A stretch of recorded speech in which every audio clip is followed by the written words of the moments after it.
Alors il y a 3 choses. En fait, à la base, donc c'est une base de données qu'on a construit de 600 sites à peu près, qui sont tous donc renseignés avec un degré de fiabilité, avec un score donc sur une échelle de 5 valeurs qui sont sites collectifs quand on peut pas définir si le site est fiable ou non. Ça dépend de chaque article qui est publié dedans. Donc c'est vrai pour Wikipédia ou des sites comme Agoravox. Sites parodiques comme le Gorafi par exemple. Alors on les mentionne parce qu'on s'aperçoit que plein de gens les prennent au premier degré et ne s'aperçoivent pas que c'est parodique. Et ensuite 3 niveaux qui correspondent plus à de la fiabilité, qui sont le niveau rouge pour les sites vraiment qui vous parlent d'Illuminati, de reptiliens, d'extraterrestres, etc.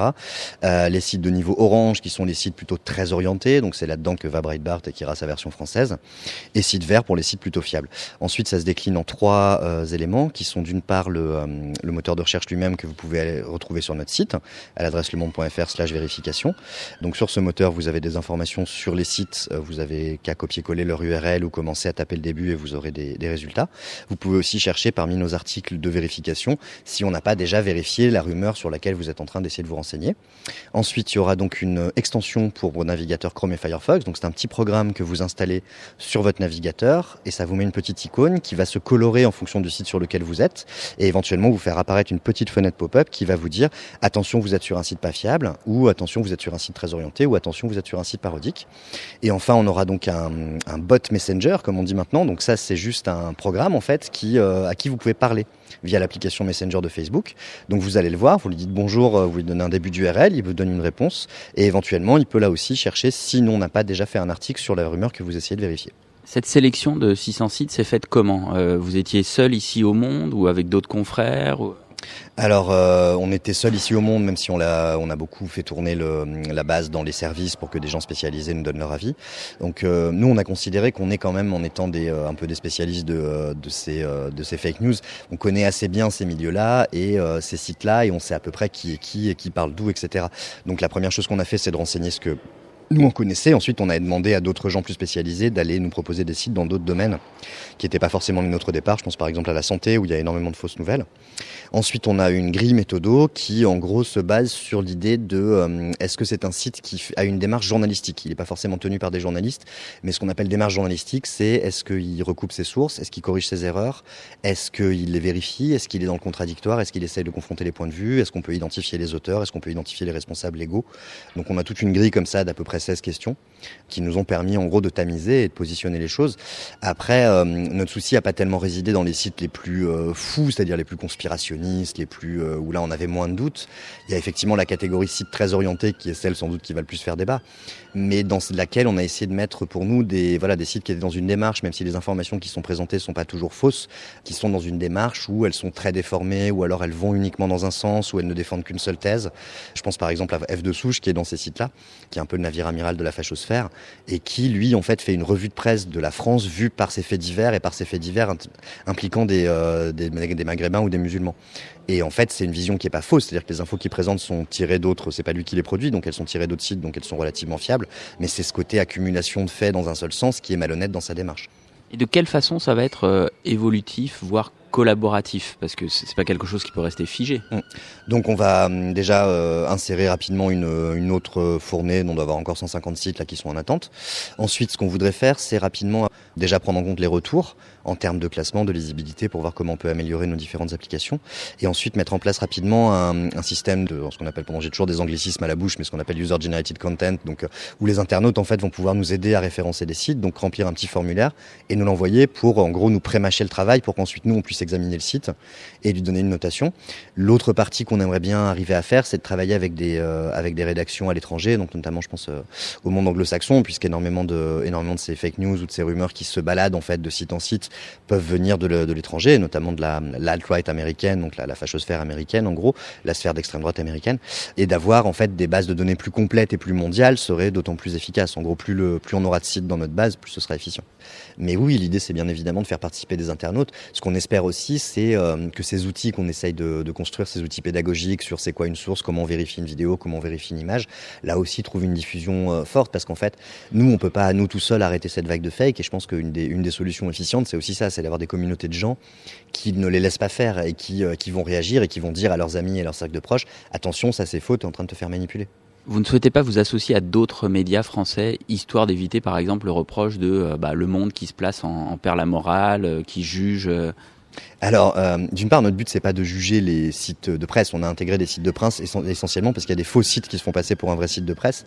Donc, c'est pour que les gens sachent que quand ils sont sur l'Express, ils sont bien sur l'Express. Mais notre but, c'est pas de faire la morale ou de dire ce qui est bien ou pas à lire. C'est vraiment de prévenir les gens. Attention, là, vous êtes sur un site fauné. Un exemple qu'on peut donner qui est assez parlant, c'est ivg.net, qui est donc ce fameux portail qui ressemble à un site d'information sur l'IVG normal, mais qui en fait est tenu par des militants catholiques avec derrière un standard téléphonique où vous pensez avoir affaire à un conseiller. Et en fait, vous avez affaire à un militant catholique qui vous dissuade d'avorter. Donc là, on est dans la tromperie. Notre premier but avec cet outil, c'est ça. C'est certainement pas de classer les sites. Ensuite, sur la collaboration avec d'autres médias, on en a discuté avec des confrères. On l'a présenté à différentes rédactions de manière informelle. Ça nous paraissait lourd et compliqué de mettre en place quelque chose à plusieurs médias. On a aussi voulu être souple et aller vite. Maintenant, on n'exclut pas à l'avenir. Notre base, elle est open source. Donc, si quelqu'un veut s'en emparer et faire autre chose avec, il est tout à fait libre de le faire. Et ensuite, on n'exclut pas de collaborer à l'avenir avec d'autres titres là-dessus. Donc ensuite en France, c'est pas nouveau en fait, c'est assez ancien. Il y a toujours eu une frange de sites qui soit traités de paranormal, soit étaient dans une sphère un peu extrémiste politiquement parlant. Donc je pense à des sites comme, je sais pas, Riposte Laïque par exemple, c'est pas très nouveau en France. Et Riposte Laïque a toujours été sur une communication extrêmement racoleuse, extrêmement alarmiste, extrêmement peu sourcée, c'est-à-dire qu'on prend n'importe quel fait divers et on le pousse. Et je pense qu'en fait le phénomène des fake news, il est accorrélé avec le phénomène de changement complet de révolution des usages de l'info. C'est que c'est pas tant qu'il y a plus de sites, c'est qu'aujourd'hui, quand on regarde l'info depuis son flux Facebook ou son fil Twitter, c'est très difficile de faire la différence, de savoir sur quel site on est si on n'a pas un petit bagage, de se rendre compte qu'on n'est pas sur un site fiable ou de savoir que là, par contre, on peut faire confiance aux informations qu'on lit.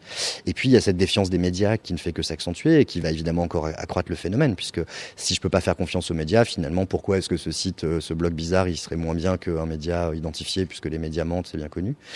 Donc je pense qu'il y a une conjonction de choses qui font qu'on arrive aujourd'hui à une situation où effectivement l'information devient quelque chose, dans une partie du public en tout cas, où il n'y a plus de prescription, c'est-à-dire qu'il n'y a plus de source à laquelle je fais confiance et de source à laquelle je fais pas confiance. Il y a une dimension, je me méfie un peu de tout, mais finalement du coup, je regarde aussi un peu tout parce que tout est un peu pareil. Je sais qu'il faut me fier à rien, mais du coup, finalement, que ce soit F de Souche, que ce soit Breitbart, que ce soit Le Monde, que ce soit l'Express, c'est pareil. Et finalement, c'est de l'éducation aux médias. Pendant là quelques temps, on a dit les médias maintenant, ça va être de la curation, ça va être ci, ça va être ça. Là aujourd'hui, c'est aussi cette mission d'éduquer, de montrer ce que... Alors on a en parallèle du décodex donc toute une approche aussi pédagogique. On va mettre en place un kit pédagogique, il y aura des vidéos, il y aura des choses comme ça, parce qu'effectivement, ce qu'on constate nous, c'est aussi que ce qu'on pourrait penser acquis de notre point de vue à nous de journalistes, comme par exemple qu'est-ce que c'est qu'une source, ça ne l'est pas du tout. Et que dans la tête de plein de gens, une source c'est pas évident, c'est pas quelque chose qui est simple d'expliquer qu'on est plus fiable quand on a croisé 3 sources que quand on n'en a qu'une seule par exemple. Jeune ou pas jeune. Alors, en fait, quand on est dans des, on a le réflexe de se dire il faut éduquer les plus jeunes, mais c'est pas forcément vrai parce qu'il y a énormément de gens qui finalement arrivent sur Internet sur le tard, qui ont 40, 50, 60 ans, et qui, par exemple, moi je prends toujours cet exemple qui est un peu caricatural, mais de cette personne qui avant, finalement, son information, c'était la télé, 20 minutes par jour, le JT de 20h, et puis si un jour elle va sur Facebook, cette personne, et si elle tombe dans des communautés un peu militantes, elle va se retrouver bombardée d'infos toute la journée qui vont lui parler de tous les faits divers qui se sont passés en France. Elle va avoir l'impression légitime que la France est à feu et à sang, parce qu'avant, ou que la presse lui ment, puisqu'avant elle savait pas tout ça. Mais c'est tout simplement un effet de zoom et un effet de loupe qu'elle maîtrise pas sur une thématique. C'est le piège un peu de l'algorithme Facebook aussi. C'est que si vous êtes finalement fan d'un truc ou si vous suivez, vous intéressez à un domaine, Facebook va vous en donner de plus en plus, et ça vous crée des effets de zoom ou des effets de loupe ou des effets, ce qu'on appelle des effets de bulle de filtre, où vous avez l'impression que finalement tout le pays est dans ce paradigme qui vous intéresse, quoi. Vous parlez de Facebook, vous êtes financé pour cet outil-là par Google, par un fonds Google. Il n'y a pas une crédibilité que s'achètent ces grands groupes et que là, ils s'achèteraient? Si, il y a un phénomène qui pose question là-dedans, c'est qu'effectivement, nous, on sort cet outil, on est assez lucide sur le fait qu'on va pas à nous tout seuls bousculer le paysage complet de l'écosystème médiatique tel qu'il est maintenant. Et que c'est vrai que les gens qui ont les clés, en fait, de cet écosystème, ils s'appellent Facebook, Google et Twitter. Et que Google ou Facebook ou Twitter sont dans une attitude qui parfois est un peu schizophrène. C'est-à-dire que d'un côté, et on leur connaît tout à fait ça, ils prennent des initiatives, donc ils financent, là, le financement qu'on a sur le Décodex, c'est via le Digital News Initiative, qui est un fonds de Google pour la presse, pour aider la presse à innover, à se développer. Ils sont par ailleurs concernés par cette question des fake news. Il y a des réunions, nous on discute avec eux, il y a des choses qui sont mises en place. Ils commencent à prendre des initiatives. Mais c'est vrai que d'un autre côté, ils ne veulent pas, par exemple, faire cette démarche qu'on fait nous, de qualification des sources. Google, par exemple, si vous allez dans Google News en France, vous allez trouver à côté d'un article du Monde ou d'un article de Libération, un article de, je sais pas, Braise Atao, qui est un blog tenu par un antisémite notoire qui est en fuite au Japon parce qu'il est recherché par la police pour antisémitisme.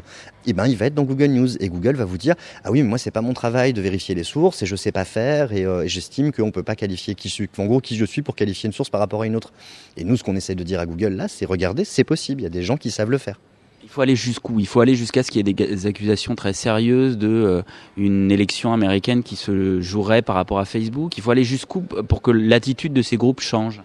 Je pense que même ils sont divisés. Ce que nous on voit, c'est que même à l'intérieur de ces groupes, il y a deux fronts. C'est-à-dire que vous avez aussi une conception très américaine de la liberté d'expression dans ces groupes. Donc c'est la liberté d'expression totale et sans restriction.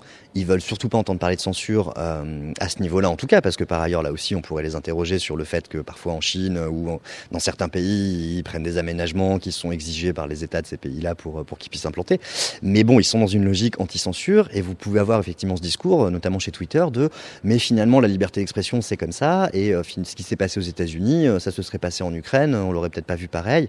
Et en Ukraine, on trouve ça super les réseaux sociaux. Pourquoi aux États-Unis on voudrait les encadrer en gros? Je caricature un peu, mais effectivement, ils ont du mal à se définir comme média. Et d'ailleurs, Facebook dans sa communication, c'est très rigolo parce qu'un coup ils disent on est un média, un coup ça va être un autre porte-parole de Facebook qui va vous dire non, pas du tout, on n'est pas un média, on est un réseau social. Et effectivement, je pense qu'ils ont du mal à assumer le fait parce que c'est des startups, c'est pas c'est un modèle économique d'entreprise à la base et c'est pas forcément ce qu'ils avaient projeté de se dire on va devenir des médias avec les responsabilités que ça implique, quoi. Donc je pense que c'est un vrai changement culturel pour eux aussi.